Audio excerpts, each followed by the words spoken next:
If you want your ex back, then chances are your first real move is going to happen over text. You'll check in, test the waters, start to rebuild attraction, and if things go well, eventually set up an in-person meeting. But here's the part that most people don't realize. Many people lose their second chance before they ever get that far. Not because their ex doesn't care, but because one small texting mistake instantly kills the momentum. And really, it only takes one poorly timed message, one emotional slip, or one harmless check-in to make your ex shut down or pull away. Now, I'm Brad Browning, author of The X Factor 2.0 and a breakup coach who's helped tens of thousands of people get back together. And I've seen countless relationships that could have been saved, get blown up by a single bad text. So please don't underestimate this. Your connection with your ex is fragile right now, and texting can either rebuild that spark or ruin your chances completely. So here are the mistakes that you need to avoid at all costs.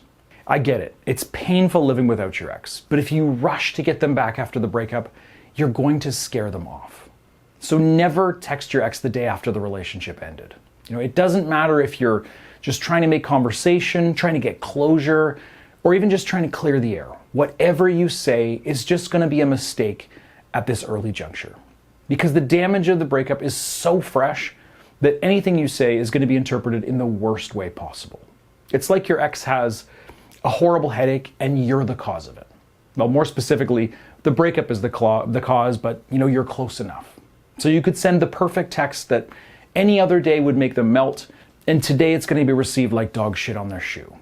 So, don't text your ex the day after the breakup. Don't text them the day after that either. Ideally, you need to wait at least a few weeks or even a full month before you reach out. Now, this is one of the many reasons that I recommend no contact for so many of my clients, because it stops them from making this major mistake and wrecking their chances of winning back their ex. Now, there is a lot more to it than that, and I could honestly talk about this all day, and that's why I made an entire video about why reaching out too early is bad and what you should do instead, which I will link to in the description below or the pop-up here in the corner. So check that one out if you want to understand how it works. It's really important not to dwell on the breakup or make it the subject of every conversation you have. But you also can't just pretend like it never happened and treat your ex the same way you did before you broke up. Now, I understand the impulse here. You want to leave the breakup in the past and you want to recapture the magic that you had. But if you just pretend that nothing happened, it's going to throw your ex off. And part of the reason that communicating with an ex can be difficult is because of the dynamic that the breakup creates between the two of you. If you started out dating or even just as friends, then you really only know how to relate to one another on that level. And now after a breakup, you have to find a new way to communicate. So that means that you can't use the same tone, the same style of conversation, and it even changes your word choices. Now this sounds complicated, but honestly, it's going to come naturally in most situations. You'll be a bit more subdued, a bit more nervous, and you'll both be more careful than you would before the breakup. Because at least some of that trust has been broken. And frankly, this change is non-negotiable. If you act like it never happened, it's going to feel fake to both of you, and it's going to be like there's this huge elephant in the room that neither of you are addressing, and that's going to make it harder to connect on anything but a really very surface level. So be mindful of how you treat your ex during these interactions. Don't be too affectionate or loving. Don't assume a level of familiarity that you once had. That is really gone along with the breakup.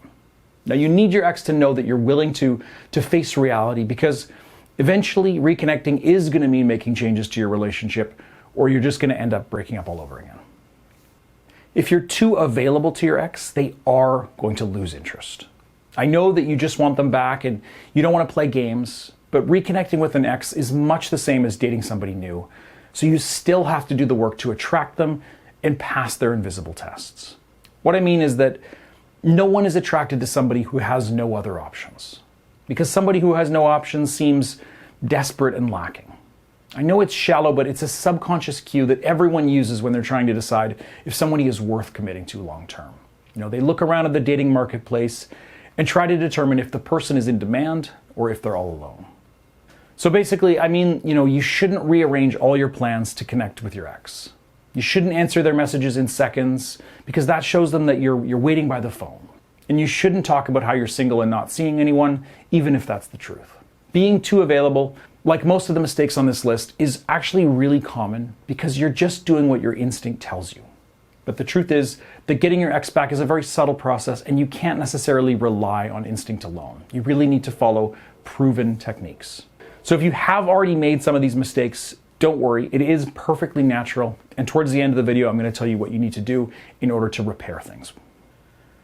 Now, this is a simple one that many people still get wrong. If somebody doesn't respond to a message, don't send a follow-up. Now, you may get a reply, but it's going to come across pathetic and desperate. Plus, they're going to resent you for it. Because essentially, you're implying that they have to message you back in a certain time, or they're doing something wrong. You're insisting on getting that message back rather than just accepting their silence. Now, they may be being rude, but you're kind of being clueless. And this is sort of the problem with texting. It means that everyone has to be instantly accessible to one another at all times. And after a breakup, boundaries are so important, especially when you're hoping to get back together. Having this time apart, allows you both to process what happened, allows you to heal from the breakup, and to learn to appreciate and actually miss one another. And that is why being pushy, double texting, and being aggressive with your ex is only going to lead them to pull away and go cold. They may still want to talk to you, but if you keep pushing past their boundaries, they'll start to put up walls to keep you out. And really, what other choice do they have? Some people are so afraid to make a mistake texting their ex that they hold back and they stick to the safest text they can think of. Now, don't fall into this trap because you might just bore your ex to death. Remember, they're trying to decide if they want to give you another chance. Why would they welcome you back into their life if you're as dull as a dishwasher? So, put your personality in your texts. Be funny, be interesting, be exciting in a way that you would with anyone else. Novelty is extremely important here because you're trying to show your ex that you can still surprise them and still show them that you can make them laugh and smile and have a good time. And honestly, fun is really necessary in this whole process because it's when you both start laughing that you forget about your troubles and you begin to really, truly reconnect.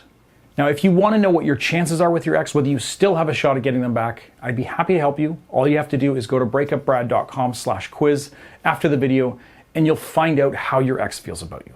The quiz is free, it takes less than 5 minutes, and it's going to give you that truth, and it's also going to give you some personalized advice on what to do next. Again, just go to breakupbrad.com/quiz. Now, similar to being too available or too eager, some people will just tell their ex what they think they want to hear in order to get back on their good side. Now, this can work in the short term, but before long, it's going to make you seem like a pushover with really no personality of your own. Your ex needs to be interested in you, not the version of you that you're pretending to be, because eventually you're going to have to stop pretending. So, stand up for yourself and what you feel. Don't be afraid to say no to your ex or tease them or just disagree with them. Just, don't be cruel or aggressive and avoid the next item on the list. Now, it is easy to hold on to resentment towards your ex after a breakup, especially if they hurt you and never apologized. But don't let that resentment boil over and affect how you treat your ex. I've seen a lot of people push down their feelings and then lash out at their exes during the texting stage, and obviously that's going to be a major turnoff.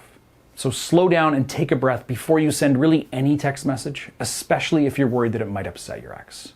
Now, you may be right, but is it going to be worth losing them? Now, this doesn't mean that you can never bring up the stuff that's upsetting you, but it is really best to hold on to that kind of thing until the two of you have reconnected in a more significant way. Until you've built that foundation, really any kind of serious talk is just going to lead to drama and disconnection, which actually segues nicely into number 8. As I said, hold off on intense conversations like this in general until you've connected more significantly. But if there are serious things that you simply have to discuss with your ex before moving forward, then really make sure that you do it in person. I understand the appeal of texting for some people. It allows you to better organize your thoughts. It gives you time to respond so you don't make a mistake. But honestly, this is rarely worth the trade-offs. Body language and tone are going to work wonders to make sure that your ex doesn't misunderstand how you feel and take things in the worst possible way. When you speak in person, you're going to be able to smooth things over if they do get out of hand, and there's less chance of things blowing up in your face. But really, in an ideal world, you really want to avoid any kind of serious conversation or drama until you're truly and officially back together. Now, I know that it's been hard living without your ex, and you probably have a million things you want to tell them, but slow your roll. You need to keep your monologuing to a minimum early on in the reattraction phase. If you've seen, any of my past videos, you know that mystery and curiosity are key to winning your ex back. You want them to wonder what you've been up to, how you feel about them, and what your intentions are. And when you send them paragraph after paragraph of messages, then all that mystery just goes right out the window. It doesn't matter if you never mention your feelings for them, they are going to be able to tell how you feel just by the sheer length of your messages. And it also gives the impression that you have nothing better to do than sit around all day and type out long messages to your ex. So just know that it's much better to keep things brief and take your time. When you win them back and you start over with them, then you're going to have a lifetime to talk their ear off. Now, it is important to engage with your ex, obviously, but asking too many questions can actually be a mistake if you want them back. Because if you turn into a detective, it can make them think that you're keeping tabs on them. And one of the things that a breakup brings is the freedom to do whatever you want without having to justify it to your partner. If you demand to know everything about their life, they're going to feel like they're expected to justify all of their choices. So whether it's going out clubbing, having a one-night stand, dating new people, you need to cut them some slack and accept that this was their plan or their path, and they don't owe you an explanation. So don't interrogate them about what they've been up to. Instead, just focus on fun and live in the moment. So obviously these mistakes are easier to avoid now that you know what they are, but what if you've already messed up? Is it still possible to recover and have a second chance with your ex? Well, in most cases, yes, it honestly is. If you've really committed a number of the mistakes that we've just talked about, or your ex has totally pulled away from you, then you are going to want to engage in another shorter period of no contact to at least, reset things emotionally. And then once you've given your ex a week or two to let go of things, then you could slowly restart communication by texting them again. And at that point, obviously avoid doing any of the things that I've just talked about in this video. Focus on being mysterious, living in the moment, and showing your ex a good time. Make them laugh or smile most of the times when they read one of your messages. Remember, texting is a great communication tool, and it's pretty much essential unless you live off the grid or something. But texting is largely a bridge or a way to get you to the point where you can regularly see your ex in person, where you can flirt and really build attraction. Now, if at this point you're wondering what you should be saying to your ex in your messages, well, I made a video where I outline 4 different types of texts that you can and should send your ex to rebuild their attraction and get them to regret breaking up. Click the pop-up in the corner here or look for the link in the description below to watch that next. And of course, that is it for now. Please subscribe, like the video, and leave me a question in the comments. Best of luck and see you in the next video.